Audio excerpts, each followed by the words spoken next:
దినమెల్ల దేవుని దయలో దేవుని కృపలో మనల్ని కాచి కాపాడిన దేవుని స్తుతించి నిద్రపోయే ముందు ఈ వాక్య ధ్యానం చేసుకుని పడుకోండి. లేవికాండము 26:6 వచనాన్ని ధ్యానం చేసుకుందాం.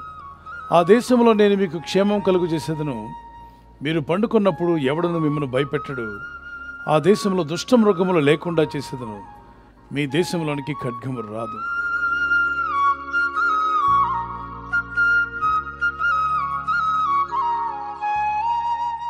ఈ వాగ్దానంలో 3 విషయాలు కనిపిస్తున్నాయి. నేను మీకు క్షేమం కలుగు చేసేదను. క్షామకాలంలో కూడా క్షేమం కలుగు చేసే గొప్ప దేవుడు. అంటే క్షామం అన్నప్పుడు కరువైతే, క్షేమం అన్నప్పుడు సురక్షితంగా మిమ్మల్ని కాపాడుతానని వాగ్దానం చేసే దేవుడు. నీవు పండుకున్నప్పుడు నిన్ను భయపెట్టకు, ఎవడను నీ మీదకి రాడు అనేది రెండో విషయం. అంటే కలవరం లేని నిద్ర, చక్కని ఆరోగ్యకరమైన నిద్ర ప్రభు నీకు దయచేస్తా అంటున్నాడు. దేవుని విశ్వాసం ఉంచి ఈ వాగ్దానం ఎత్తిపట్టుకుని నమ్మిన ప్రతి ఒక్కరూ భయం లేకుండా పడుకోవచ్చు. రాత్రులు నిద్ర పట్టక బాధపడుతున్నారు కొందరైతే, భయముతో నిద్రపోకుండా ఉన్నవారు మరికొందరు. ఏదో చింత వారిని నిద్రపోనీయకుండా ఆపివేస్తుంది. రకరకాల అనారోగ్యాలతో కూడా నిద్ర పట్టని వారు ఉన్నారు. అయితే దేవుడు తన ప్రజల విషయంలో వాగ్దానం చేశాడు. నిద్ర విషయంలో నీవు సుఖముగా నిద్రించదవు, నీవు పడుకున్నప్పుడు ఎవడను నిన్ను భయపెట్టడు, నేను నిద్రపోయి మేల్కొందును అంటాడు. ఎందుకని? నన్ను కాపాడవాడు కునుకడు, నిద్రపోడు గనుక ఏ పరిస్థితుల్లో కూడా నువ్వు భయపడాల్సిన అవసరం లేదు. నేను రేయింబగలు నేను నీతో కూడా ఉన్నాను, నేను విడువను, ఎడబాయను, నేను నీకు తోడుగా ఉన్నాను కనుక ధైర్యంగా ఉండమని. మరి చంటి బిడ్డలు నిద్రపోతున్నప్పుడు పేరెంట్స్ సైగ చేస్తారు, ఎవరిని గట్టిగా మాట్లాడుతున్న పిల్లలతో, చిన్నవాడు నిద్రపోతున్నాడు, బాబు నిద్రపోతున్నాడు, పాప నిద్రపోతుంది, డిస్టర్బ్ చేయొద్దు అంటే, వీళ్ళు మాట్లాడిన ఈ అల్లరి మాటలకు ఆ చిన్న బిడ్డ ఉలిక్కిపడి లేస్తుందేమోనని తల్లి తండ్రి పేరెంట్స్ ఆ చిన్న బిడ్డ భయపడకుండా నిద్రపోవాలి, తనకు తానుగా నిద్ర లేవాలి, నిద్రలో భయపెట్టకూడదు అని మనము మనుషులుగా ఆలోచిస్తున్నాం.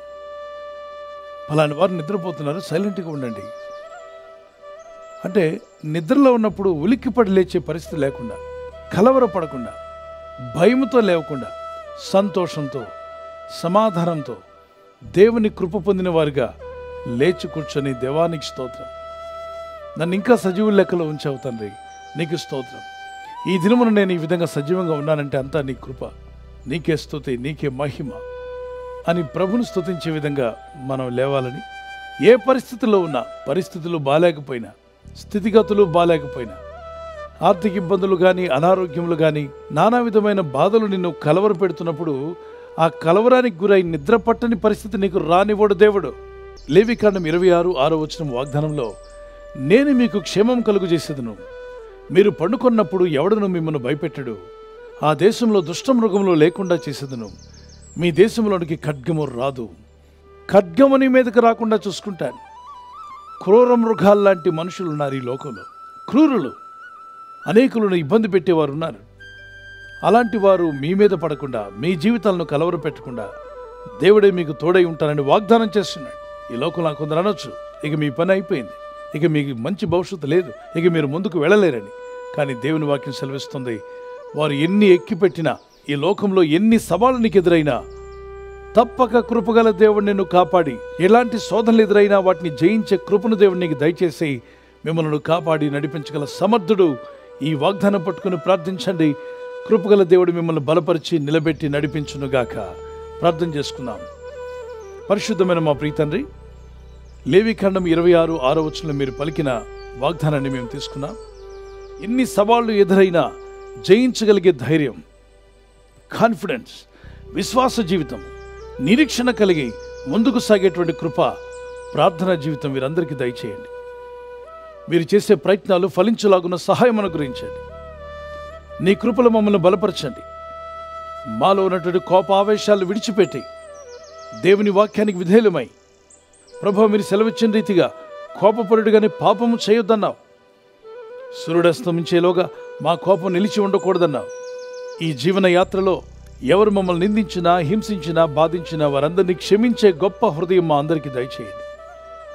తండ్రి, వీరేం చేయించున్నారు వీరు ఎరుగరు, వీరిని క్షమించమని చెప్పినట్టుగా మీరు పలికిన అదే మనస్సు మాకు దయచేయండి. మా చుట్టూ ఉన్న వారిని క్షమించే మనస్సు మాకు దయచేయండి. ఈ లోకంలో మేము జీవిస్తున్నప్పుడు మా ఆత్మీయ యాత్రలో అనుదినము నీ కృపను, నీ దయను తలంచుకుంటూ నిన్ను స్తుతిస్తూ జీవించే కృపను మాకు దయచేయండి. మీ రెక్కల చోటున మమ్మల్ని కాచి కాపాడారు, ఇక ముందు కూడా మమ్మల్ని కాపాడబోతున్నారు. ఈ రాత్రి నెమ్మదితో పండుకొని సురక్షితంగా కాపాడబడినట్లుగా నీ అగ్ని కంచి వేసి మమ్మల్ని కాపాడండి. మీ చిత్తములో కొనసాగే కృపను అందరికీ దయచేయమని, మేము దీవించబడుతూ ఇతరులను దీవించేవారుగా మమ్మల్ని వాడుకోమని యేసుక్రీస్తు పరిశుద్ధ నామములో అడుగుచున్నాము మా పరలోకపు తండ్రి. ఆమేన్, ఆమేన్.